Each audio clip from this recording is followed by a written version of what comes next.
to VPG's Virtual Water Cooler Chat podcast, a platform that celebrates the rich tapestry of professional diversity, with a particular emphasis on empowering women. We aim to foster diversity, equity, inclusion, and accessibility, DEIA, for all, while recognizing and championing the achievements of everyone as a central pillar of our journey. In our conversations, we explore a wide spectrum of backgrounds, experiences, and perspectives, creating a vibrant mosaic that enriches our collective understanding and strengthens our commitment to diversity and empowerment. Amanda Couto is lead patent counsel at Meta, where she is responsible for the global patent strategy for various products and tech areas, including WhatsApp, Instagram, Threads, and virtual reality products and research. After getting her chemistry and law degrees from George Washington University, Amanda practiced patent litigation at a leading global law firm and served as a federal clerk for the U.S. District Courts. Amanda is also co-founder and steering committee member of Adapt.legal, which strives to increase accessibility, inclusion, and overall diversity in the IP field. As a Black woman and first-generation American, Amanda is no stranger to the effects of exclusion, bias, and xenophobia, and she works passionately to dismantle those barriers for others. In her free time, Amanda loves cooking, playing volleyball, and spending time with family, especially when it's taboo time on game night. Hi, Amanda. How are you doing? Thank you so much for accepting my invite to be a guest on our virtual water cooler chat. It is my pleasure and my honor to be here. I'm just so excited that you invited me to join you here. Thank you. The pleasure is all mine. So first thing first, tell me about the shirt that you're wearing. Ah, yes. I'm glad you noticed. Well, how could I not notice? Adapt.legal, and I'm one of the co-founders and a steering committee member. But shameless plug for Adapt.legal. Please take a look to anyone who's viewing this. Our mission at Adapt is really to just drive accessibility and inclusion in the IP field. I think when we all came together, because it was really born of a bunch of us tech folks who were friends coming together and saying, something's missing in our industry. And we all just related on how late in our careers we realized that like patent law was a thing, or even IP more generally. And we thought to ourselves, I wonder what the industry would look like if that information was more widely accessible earlier in the pipeline for people. And, we can sit around and we can think about it, or we can do something about it. And we decided to do something about it. And Adapt was born. Amazing. I mean, sometimes when people put their mind to it, especially intelligent people, put their mind to it, amazing things happen. So I'm really glad that, a bunch of you got together, and now it's history, because I think that it's now a nonprofit 501c3. We are, yep. And I have been seeing a lot of different firms, companies, corporations that are joining. So really applaud for all the effort, because it's not like that all of you are like sitting there twiddling your thumb, not having anything to do.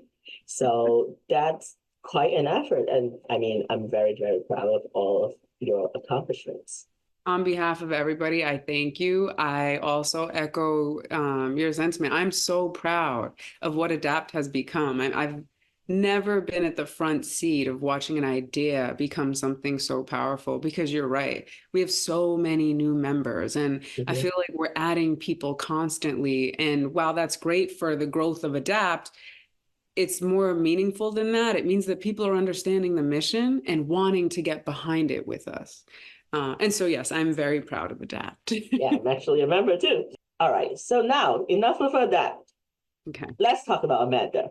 Let's talk about Amanda. I'm good at that. Well, we'll see, right? So can you take a few minutes to give our viewers and audience the sort of a glimpse of who is Amanda? Inside and outside of work. How about that? Yes. Let's talk about it. So first thing I'll say is I'm Cape Verdean American. I am a first-generation American. My family came here from the islands of Cape Verde, West Africa. Cabo Verde is how we say it, and through Portugal. So a lot of family history in Portugal as well. So I was born in Pawtucket, Rhode Island. Yes, people live in Rhode Island.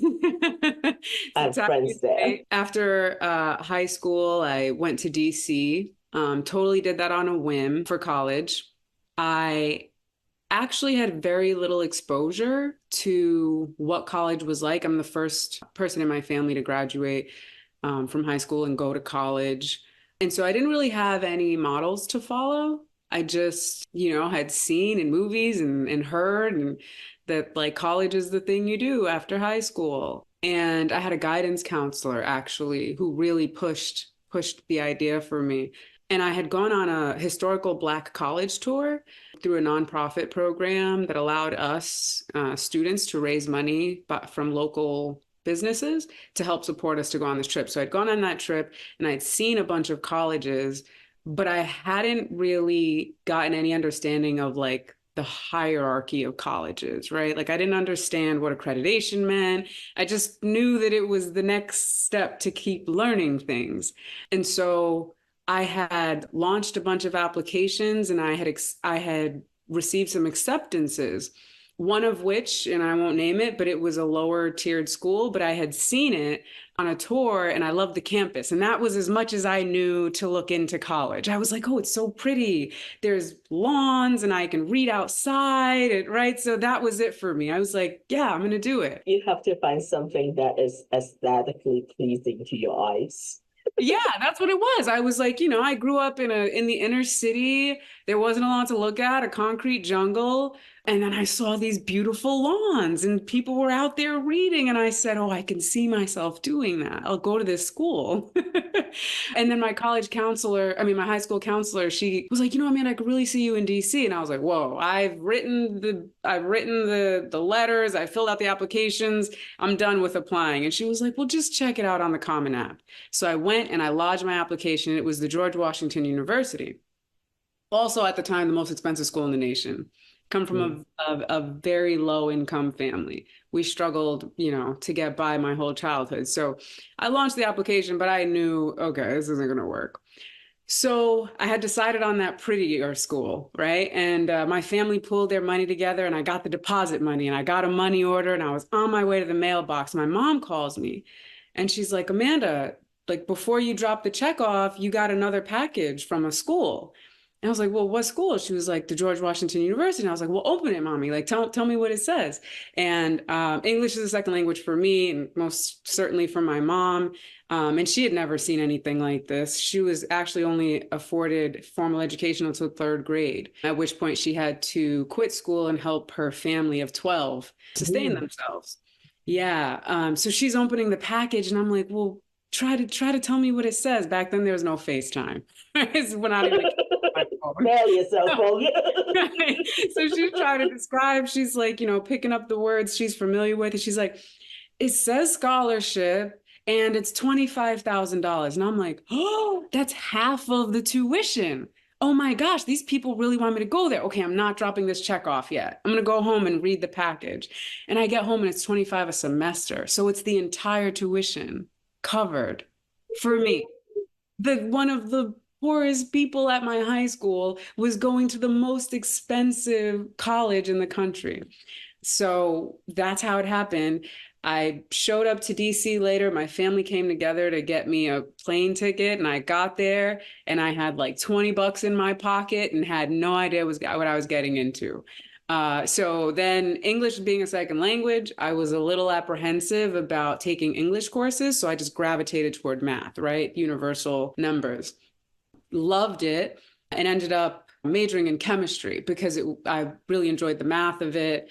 It wasn't a bunch of writing outside of lab reports, which is very technical. And then I went to law school after that. I knew that I was fascinated with science. I'd focused on it, but I was very nervous about being a lawyer because having English as a second language, I was like, oh man, I'm going to read really slowly. I'm not going to articulate myself as well. These people, they were probably English majors or law majors the whole time. I got to law school, totally not what I thought. I was crushing legal writing. I was like, why am I good at this? This doesn't make sense. Words are hard. But it's just it was technical and straight to the point and concise. And that's what I was able to do. So got really interested in patent law and went through law school with every intention of just practicing patent law. And then, after that, got a position at Weil, did some patent litigation for a couple of years, clerked in Texas at the former patent rocket docket in the federal U.S. courts. Did you clerk with Judge Gilstrap? No, I clerked with Judge Schrader in the Eastern District of Texas. Yeah. But Judge Gilstrap, I've met him, and we've been in his courthouse and all of that. I've been to his courthouse. Yeah. I love when he called, like basically he makes sure the attorneys are in order. People were afraid of him. Well, he calls for a certain amount of preparation and respect, and that can be intimidating. Yeah, totally intimidating. I mean, sometimes he's actually very pro. I think I've witnessed one time when he was asking the attorneys to basically be respectful of the staff or of the team. So I was like, yes, you go, Judge. It was kind of interesting to witness that. Yeah. I mean, as a Black woman living in East Texas for a year was very interesting and outside of the courtroom. I remember I had one court case that I was clerking on, and typically I'll go into the courtroom before the judge enters and I'll shake everybody's hand and introduce myself. And, I'm the person they've been coordinating with about the case for so long. And I like to just kind of make sure that they can put a face to the name and feel comfortable reaching out to me.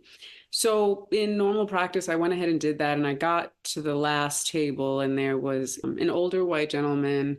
They were mostly white gentlemen and very kind and welcoming. And then the last person whose hand I tried to shake, he looked at my hand with a serious face and looked back up at me and turned away.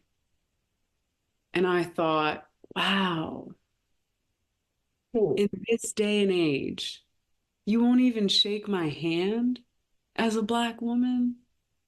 You don't even care how much of a role I play in this legal process. It was such a sobering moment. It was something I had only thought I'd really read about, I'm fortunate enough to be able to be surrounded by people who are very accepting and non-judgmental. And I think it was a shock for me. It was a shock. Yeah, I mean, it's his loss, first of all. Totally. But I do think that, yes, in this day and age, stuff like this still happens. Yeah. So which makes it more important for us to have the discussion and having people to basically be not fearful of having this conversation. I think a lot of times people fear of the unknown. People like to hang out with their own kind. Yep. Because that's the comfort zone. Like, why go out of your comfort zone when, like, you have all this billable work to do and you don't have time to go out and meet new people, and you don't even have time to process, oh, this is different. Why should I accept this? But it's just like your mind is like deadlines and all these things. So I find myself a lot of times it's like, I just cannot be dealing with this. So in that sense, I am so grateful that I now have a chance to step back and getting to know people. I already told my team, I said, this week, do not talk to me. I have a lot of work to do. But still, we still have like Zoom call and stuff like that. I'm like, okay, I have this, that need to be done. But they just really do surprise me in terms of like, that's totally not my comfort zone, because part of my team is like really young people. And they kind of come at me in a way that I just didn't quite know how to handle it previously. Yeah. Because that's not my value. Like my value is like, I was a workhorse. I would get it done at all costs. I don't know about you, but like at a lot of time when I was in litigation before, I worked so much. The litigation practice itself forces you to do that anyway. I don't think it's really firm specific. It's just industry specific. When I first started as a paralegal, a patent paralegal, one time the special master, this is when I was at a firm that no longer exists now. And so I was new to the practice, not new to litigation because I did construction litigation for a while. But the first time that I had to deal with this is that the special master was calling a motion to compel on January 2nd. I think the partners were saying, like the attorneys were saying, oh, but this is like holiday, right? If you have a motion to compel on January 2nd, that means you are working on January 1st. Right. Right? And I'm the innocent one. I just happen to be there going around, going along for the ride. But so I think the attorneys make a plea with the special master at the time. And then I think the response is like, you guys work for the big boy firms and basically suck it up. So we had to do it. Right. Yeah, that's a familiar sentiment. I mean, that was kind of the deal. Now that I'm not living that way anymore, I look back and I struggle to understand how it made sense. I mean, my own health came second to my workload. It's kind of shocking to think how much your life was all about work. It was constantly about work. If I could fit some personal time in, cool. If not, it was just the way it had to be. Let's talk about this because I think this is a very interesting discussion. And we're both women of color. Yes. I'm Asian American, and English is also my second language. I came to the States when I was like maybe 12 or 13. And so I do have an accent. My brother does not have an accent because he came much younger. So I have always been very super self-conscious of my own accent. And a lot of time I didn't think that I was very smart, which is not true. Not at all. That couldn't be furthest from the truth. I think that there's two parts of confidence. Work confidence, I am really, really confident because I know what I'm doing. Right. And so when it comes to, I am very resourceful, so I will get stuff done. So work confidence, I'm there. Like my attorneys, partners, and everybody knows that, oh, if you want something done, you go to her. And then that's sort of like build up that success addiction because it's like it makes you feel good, right? So you just keep like this hamster on the wheel in the wheel and just keep pleasing people. And at some point, you sort of like forget who you are. And you are like pleasing everybody else, and somehow you are not there. And as a woman, whether it's color or not, I don't think that it makes a huge difference. But maybe it does in some situations, right? So people always talk about boundary setting.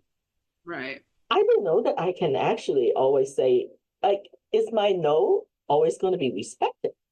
Probably not, is the reality, right? Yeah. If you want to survive, especially in litigation practice, because if you don't want to do it, somebody else will. I wonder how you feel about that as an attorney. That's a good question. My personal opinion, I mean, I think there's just no incentive for us to say no. There's no incentive to create a boundary and much less enforce it, right? I mean, I think generally this is totally general. I know that there are outliers, but I think that there's a reason why more women tend to be people pleasers than men. And I think that as women, we're raised to be perceptive and responsive to the needs of others, right? Even if you look at the toys that are branded, especially like when we were coming up, like women had cleaning sets as toys, little girls, there's cleaning sets, there's cooking sets. And they have all of these tools, tea parties, and you'll see, clips of little girls like they're making tea for their mom or their dad, or they're in they got the fake oven and they're pulling whatever out. And it's just a constant theme of servicing, right? Providing service. You're creating some value and then you're valued. And that's how it is. So the incentive to be in order to be valued, you have to create value for others, right? That's kind of what we grow up seeing a lot. And then on the other hand, men are raised to explore themselves, right? Men are raised to go jump off the thing in the backyard. It's okay. Boys will be boys and explore this and explore that. And I know that society is making some serious changes, but I mean, what's done is done. And those influences were there when we were younger. And I think that shows up in the workplace. Believe it or not, I think that playground recess behavior shows up in the workplace because I think it does. And if we really think about it, like corporate entities, the corporate workplace, I mean, that was built to serve the needs of men, right? Men were the people who were allowed to be in the workplace, white men at first. And I think that is who the entire like corporate system has been optimized for. And that's not to say that it doesn't provide benefits and advantages to women nowadays too. But I think if we take a historic look, we can see how that shows up. And so you put us in a workplace, and if we haven't broken or unlearned that people-pleasing mentality that tends to show up in women, then we carry that into the workplace. And so now I know that my success at this firm depends on how much the partners value me. And how have I learned to be valued? By being productive, by showing myself to be useful. And so that's why I think it happens to a lot of us women, and I can speak for myself. I'm going to say yes to everything. I don't feel like I have the luxury of refusing an opportunity to show my value, right? I didn't see that in my male counterparts. I saw a lot more of an objective evaluation of, do I want to do this or not? And I actually sat with a coworker once and I heard him say that out loud. Do I want to do this? And I remember it taking me aback for a second. And I'm like, do you want to? I had never thought to myself whether I want to do anything. It's like, do I have a choice? It needs to be done, so I'm going to do it, right? And, you know, it shows up at work, it shows up in my personal life. I'm so fortunate to have a partner who's very much like, hey, why are you doing so much on this Saturday morning? Yes. And I don't have a good answer. And he's like, stop, take a beat, right? Go have a cup of tea, sit outside, relax. And, you know, I just know that if I didn't have people in my life to like stop me in my tracks and say, hey, what are you doing? You need not do that. Like, you're great just existing. You know, I think I wouldn't have gotten as far as I have today. I think that is so true. I'm so glad that we are having this conversation. I think a lot of times because it's almost like positive and negative reinforcement. And then it's like, if I say no and I get rewarded, of course I would say no more and be more, basically, because I know that I can say no. But if I say no and people said that, well, you need to think about whether you will have a future here, then I'm going to be very reluctant to say no. And I think it's also like culture. way more disruptive if a woman says no. Oh, yeah. Because for all of the reasons we've been talking about, like, it's almost alarming. What? What do you mean no? But you're in a position to provide service, right? Can I tell you something that is sort of part of it? If you're interested, I'll share a couple of things. So 2019, I left my job because 2017, my dad passed. And it's for the better because his health was really deteriorating and he's in a much better place. But at the time, it was not. And so it took a couple of years of avoidance for me because I was working even harder so that I don't have to deal with it. Emotionally, it's like, okay, well, I just have to figure out exactly what is my next vacation plan. Yeah. But then you realize that, you can only go on vacation so much because it's only temporary, right? And then my mom actually lives with me and she doesn't drive. I love her and she's very dependent on me. Yeah. And so I felt really torn because I didn't have time for her. Like you would think that I started my own company and I will have more time. I'm mostly in the basement and she doesn't see me. And so she was like, I don't really see you. So that was like a very interesting way of a non-attorney, a paralegal, left a firm, went and started her own consulting firm. I love it. I love this story. 4 years into this. Now, the first year was really kind of a struggle because the first year I was like, oh, I'm going to go to Australia and New Zealand. save up some money. It would take me a month. COVID happened. Yeah, So right. I still haven't gotten to Australia and New Zealand. And my friend is on this like a month vacation and she's sending all this picture to Harvard and all this thing. I'm Oh, like, please stop, So the first year, it was like with all of those tendency of people pleasing mhm. and not being able to say no and all of this stuff, it's really crazy to get started your own company. Yeah, And it's I didn't know how to run a business before, right? So wow. on top of doing the work that I have, thank God I have corporate clients that really like me from the get-go. I've been in the litigation field for over 20 years. So I know a few attorneys, Yeah, right. to I say mean, the least. a couple, just a couple. So some of them was like, hey, can we talk about collaborating? Sure. So even with that, it was I have someone that basically started with me from day one. And I have to give a shout out to Unified Patents and John Stroud and all the people on the team. We worked together before when we were at Finnegan.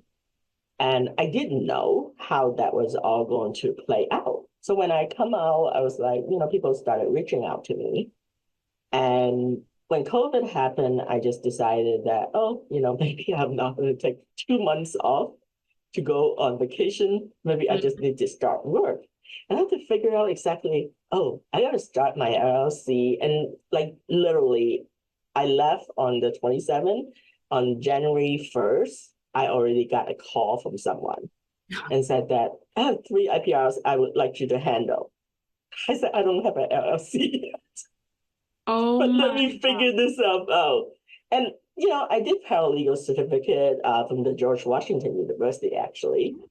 And so I know how to get this stuff done. I'm not a corporate paralegal, I'm a litigation paralegal, but I know how to get this stuff done. So I got it all set up, and then everything else becomes a history.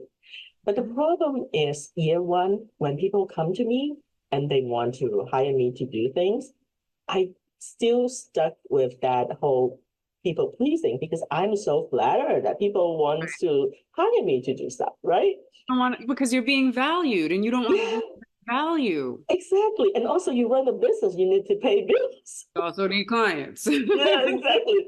So then, you know, and that went on, and it's really I never really talk too much about this because I'm a very black and white person. There's not a very much gray zone for me. So it's like ethics is very, very important to me. So Right. it's like, for example, I was like, oh, I cannot discuss this, or whatever. Oh, So yeah. a lot of time, like with people, when they ask me questions or something like that, I was like, the first thing that I would say that I'm not an attorney. That's the very first thing you got to disclose, that's paralegal 101 ethics, right? Right. You cannot deceive the public. Right. So Right. Though I will say, Ashley, you are probably way more skilled and equipped than a lot of attorneys out there. Okay, that's it. I'm sorry. I just had to say it. well, that's okay. I mean, a lot of my clients actually said the same thing. I think that paralegals are the most critical components of any litigation team ever. And shout out to every paralegal I've had because I think they have been the people who I've learned the most from.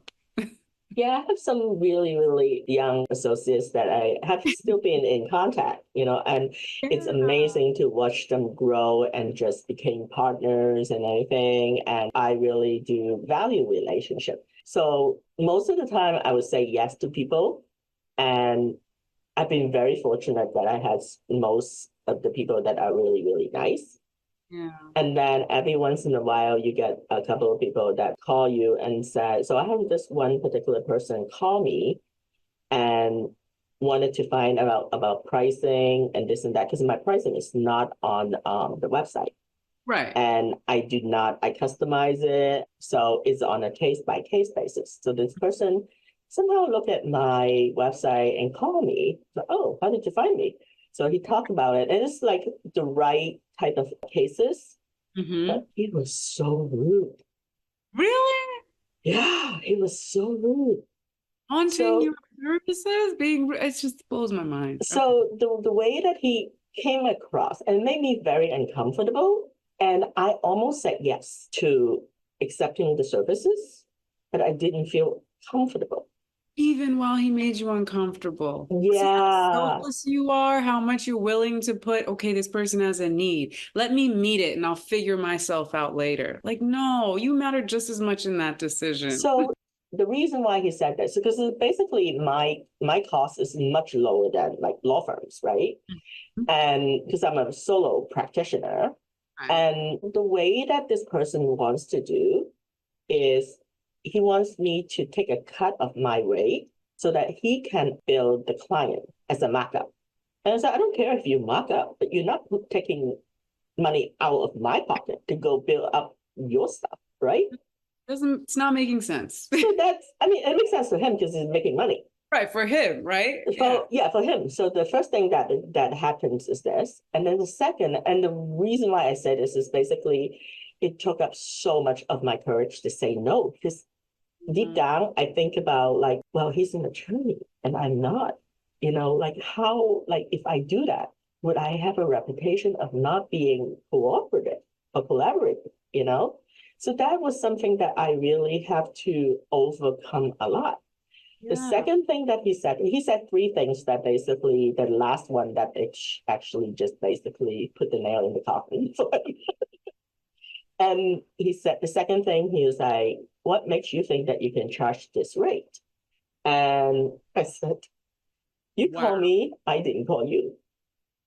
Wow. And it was very condescending and That very is disrespectful. that is incredibly insulting and disrespectful.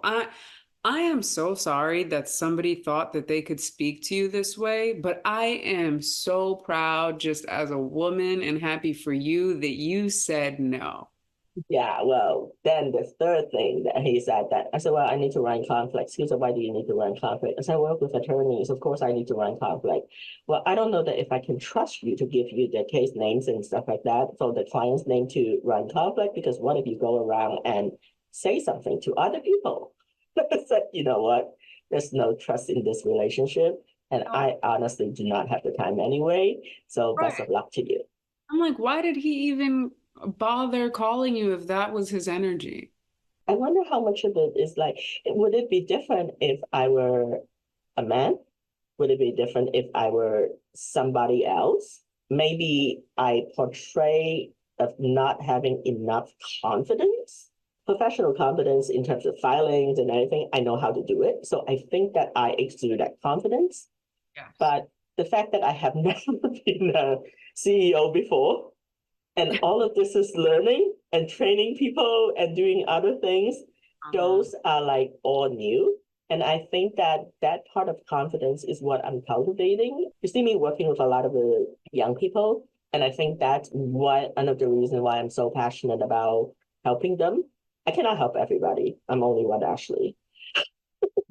People say that we need to clone you. I'm like, no, that's unethical.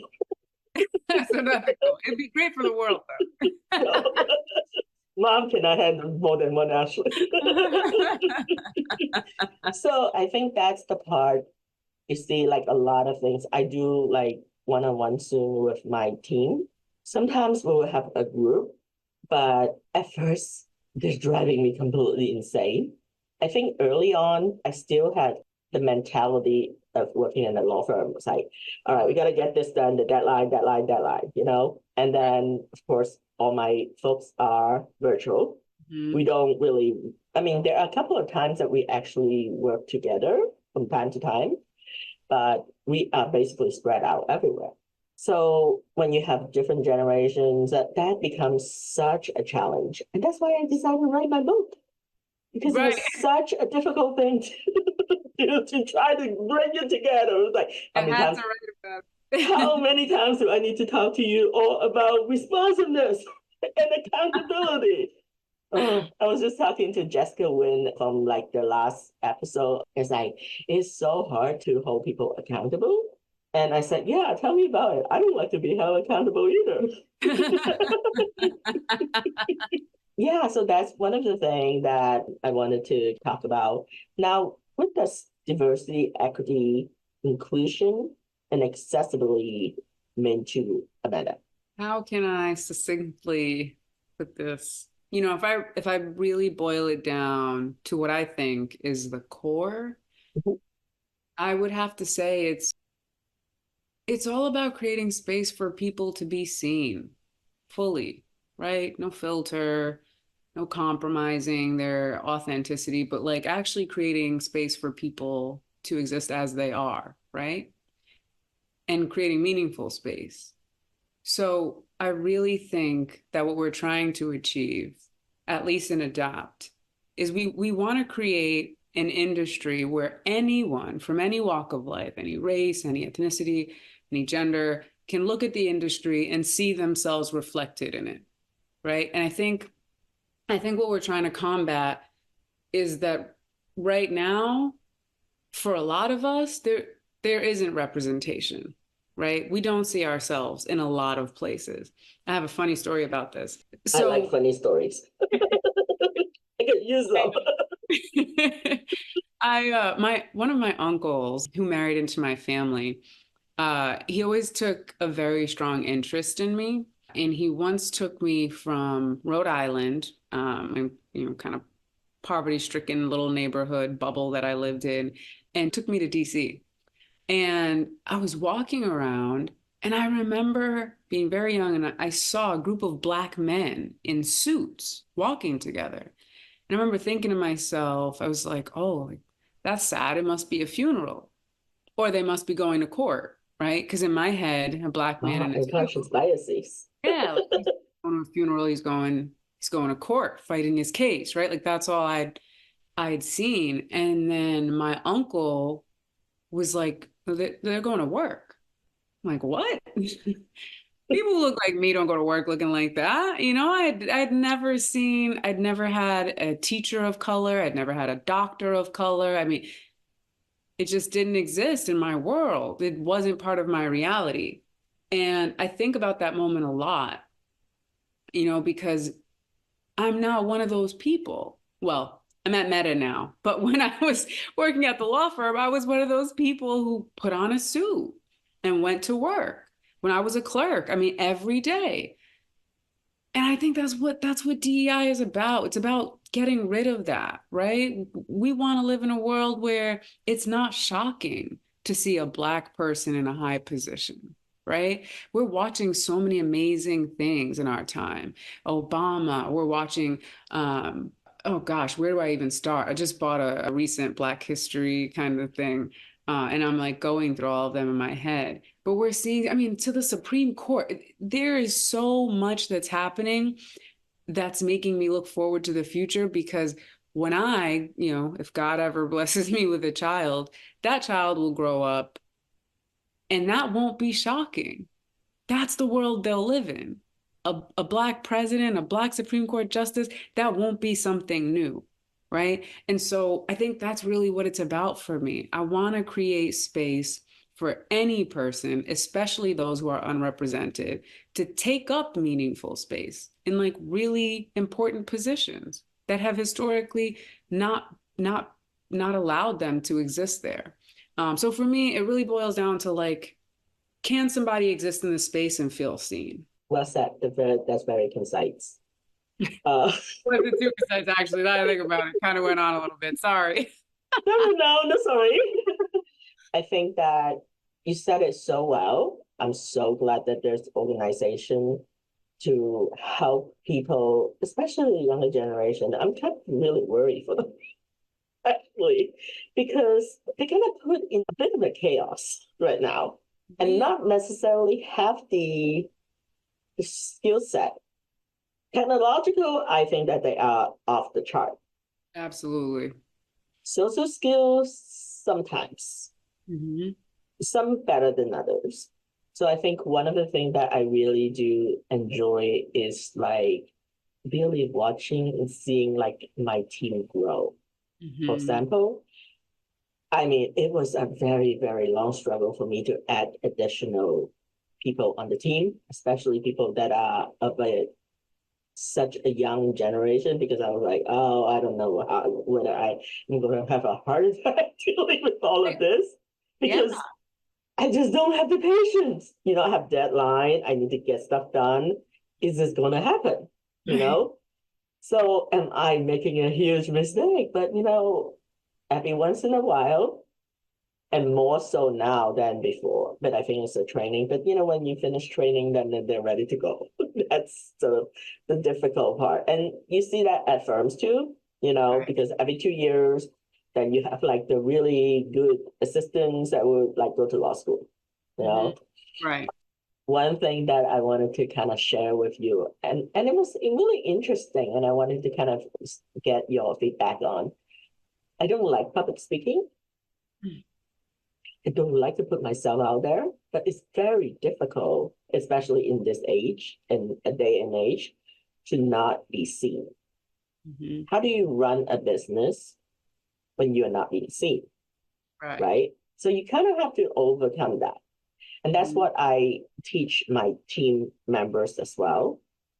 And they also teach me a lot of things, ChatGPT. And it's really interesting in how they use it, and so that don't use ChatGPT to do the entire thing because that's cheating. Right. And then you have to partner with it and figure out exactly what it is. And then so they listen to it. And sometimes I have people do book review because, like, for example, I was like, can you do Malcolm Gladwell's The Tipping Point? So I bought the book. I said, I need it back because I like Malcolm Gladwell. So do your book review and write this, and then we'll put it on the Wanderers, which is our newsletter, monthly newsletter. And come back. I was like, better than I thought. I've seen her writing before. When we get on Zoom, I say, hey, first question, great job. Second question, did you use ChatGPT to write it for you? What did she say? No, ChatGPT, it doesn't do that. I was like, oh, okay. So that was really interesting. I'm a very creative person. I don't know if you know this. Just a little bit. Just a little bit. So a lot of this is like the comfort zone. When I am getting out of my comfort zone, I want my team to get out of the comfort zone. They're not going to be always with me.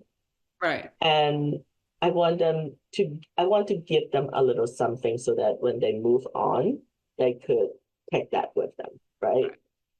So I bought a camera based on the recommendation of one of my team members who's like, I didn't even know there's a major called kinetic imaging. It's new media. That actually sounds familiar.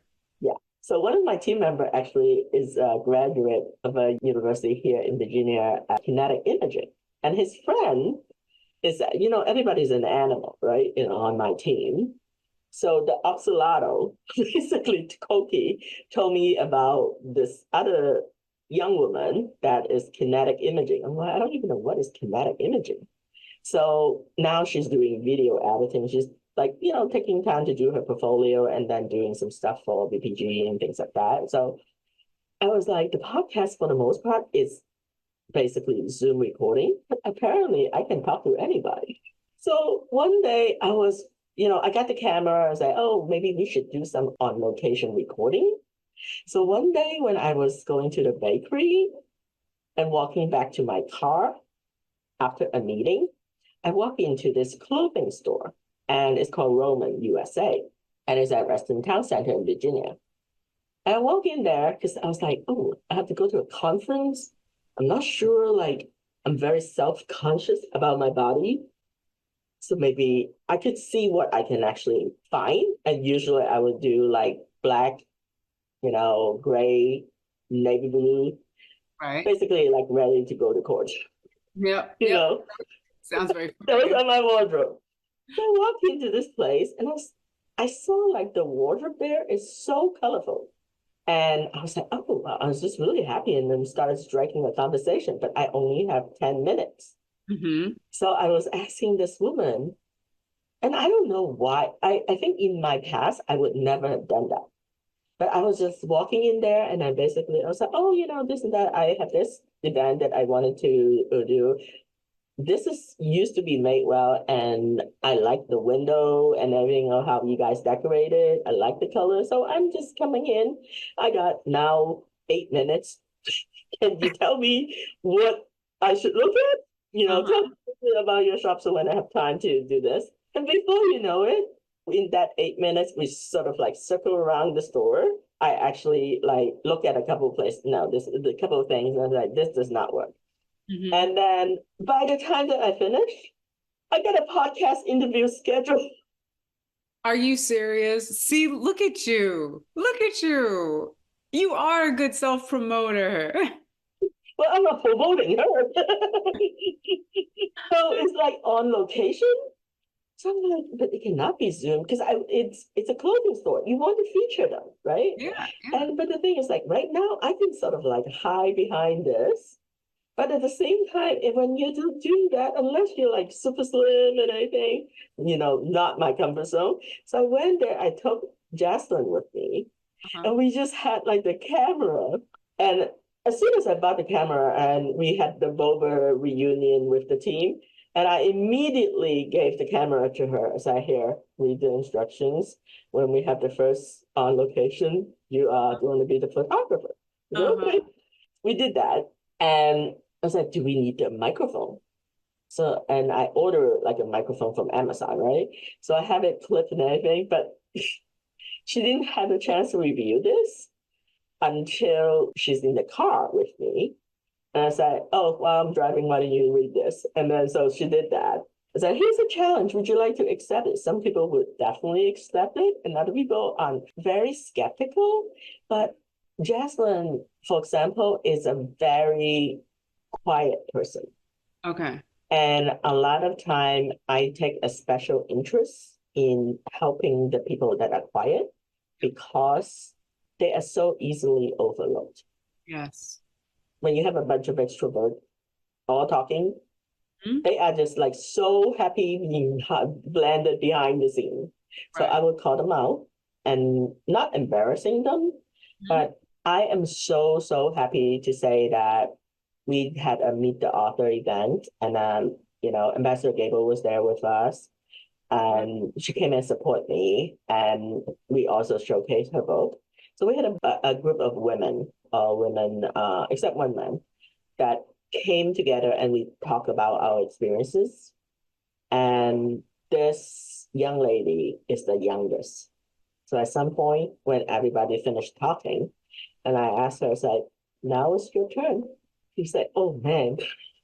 I bet she was not expected. She did great. But then, part of me, I just wonder, what did she really think at that time? Because I prompted her to say something.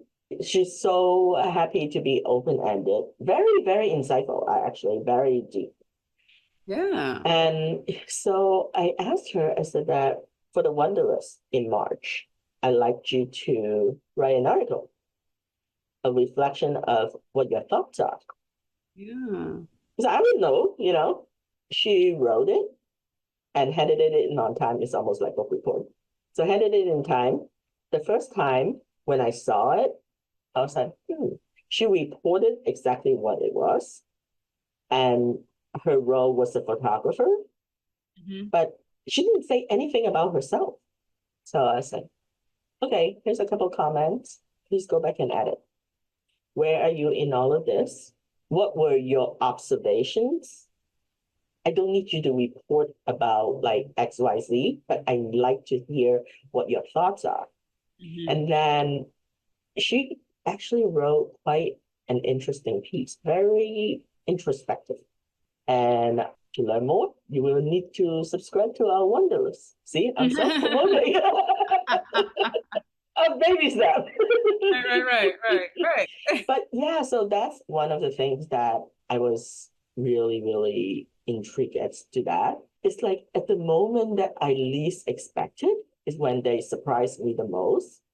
Right. So in those moments is when I am very thankful that I'm put in this particular situation or position to be able to help guide them a little bit or share my experience so that they don't have to necessarily walk in the landmines the same way, or maybe have an idea of how they navigate. So that makes it very meaningful. I had such a great time. I could sit here and talk to you for 5 hours. I know. Yes, You're And so easy to talk to. so based on our chat, and if there are a piece of advice that you want to give to like the next generation who are interested in joining the legal profession, what would you say to them? To encourage them or offer them your wisdom or advice? Yeah, there's, oh, man, so So many much, so many. lessons. But I'll say this, and this is not even specific to law, but I think that in our industry, it's very easy to forget to do this. So across the board, my advice would be where your feet are. Wherever your feet are planted, be fully present there, right? Our industry, it teaches us to examine and analyze the past, pick it apart, figure out how to apply it to the future, hypothesize about different issues and how it can be interpreted. We're so rarely in the present moment. And I think that you lose out on a lot of what living life has to offer when we do that. So, across the board, no matter how intense you are about the law, be where your feet are. And for women specifically, this is going to sound cheesy, but I mean it. I mean it so deeply. You are enough by virtue of being, not by doing. And I think that, like, if women especially could really, really understand that and accept that and live that out, I think we do ourselves a huge service.